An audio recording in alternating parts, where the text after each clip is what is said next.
Hello everyone, welcome to this Blender tutorial. Today I want to show you how to create a very subtle motion effect in a still image.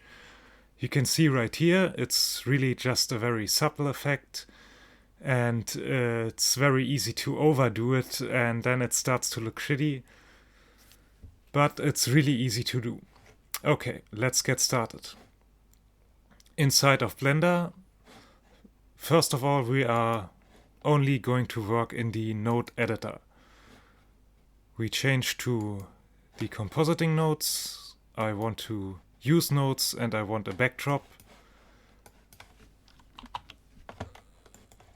I don't need the render layer since I'm only going to work with an image input.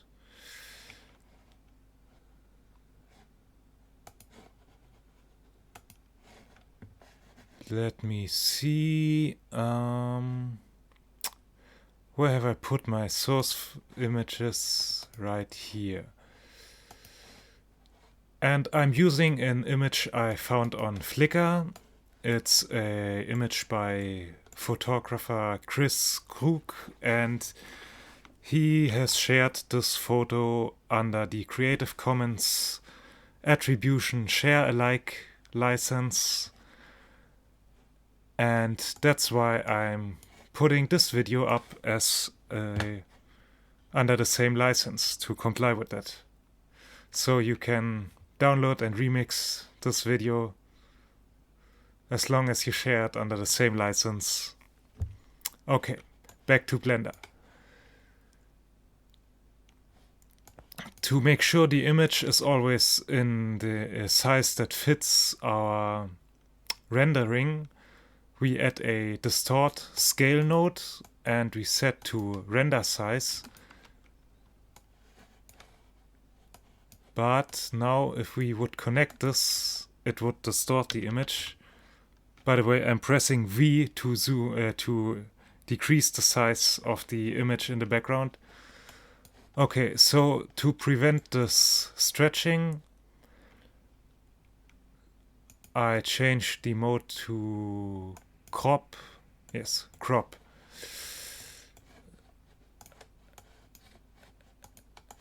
And now, to get the displacement going, we need something else.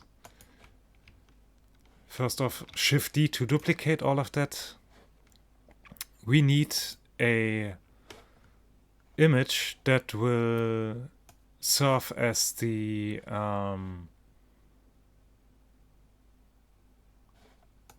I believe that's it. I've done this quite a few times. So what we need is an image where we have basically repainted the shape of her face in grayscale with the following rules. Things that should be closest to the camera, like the point of her nose, should be white, and things that are far in the back, as the background, should be black. Why is that?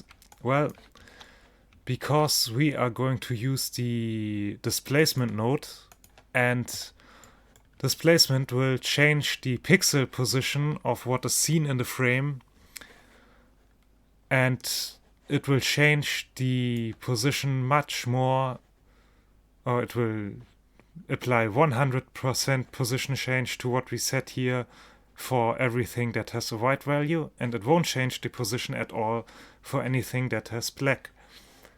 And if we think about it, things that are closer to the camera should move more than things that are in the back. And that's why what's closest to the camera must be painted white. You can create such a painting fairly easy. Just open up the image in GIMP or something and really quickly with a brush repaint her, paint over her face and blur it in the end. So back to the displacement node. We put our image in here and we use the grayscale image here, and now if we, let's say 15, you can see, and if we offset this too much, it starts to look really, really stupid because her face gets much too distorted.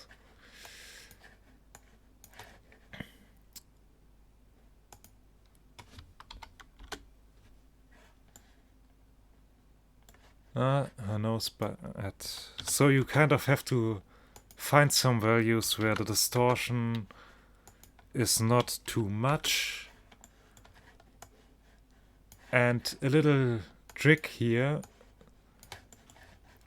If you look at this, the difference between the white and the darkest gray that's shown here is quite big, and that means there's quite a lot of difference between the motion between the single parts of her face, and the nose normally doesn't stick out that much, so we can add a gamma node right here, and if we lower the gamma value, the difference between the gray values will be less strong, and therefore it should be the movement or the fake movement that we apply on her face is a little bit more even on all the parts of her face, and the distortion is not too bad, or we have a little more room before it gets too stupid. And I think that's an acceptable maximum value. That's where I wanted to end, so I go to the last frame and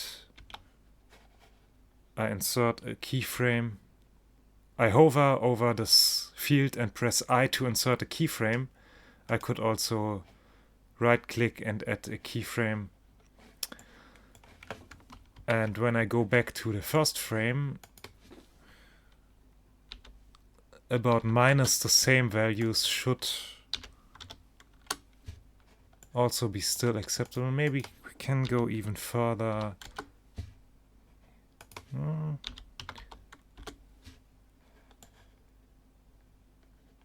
Her lip starts to...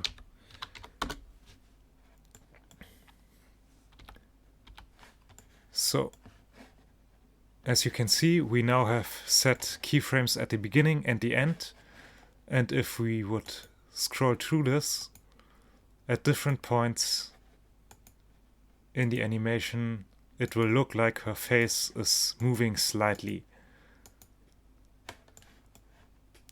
We could render this out as a video, and I hope you found this useful. Before we render out, of course, don't forget to connect this displacement node to the actual composite output, because otherwise you only see a black screen. But that's all for now. Happy blending and see you next time.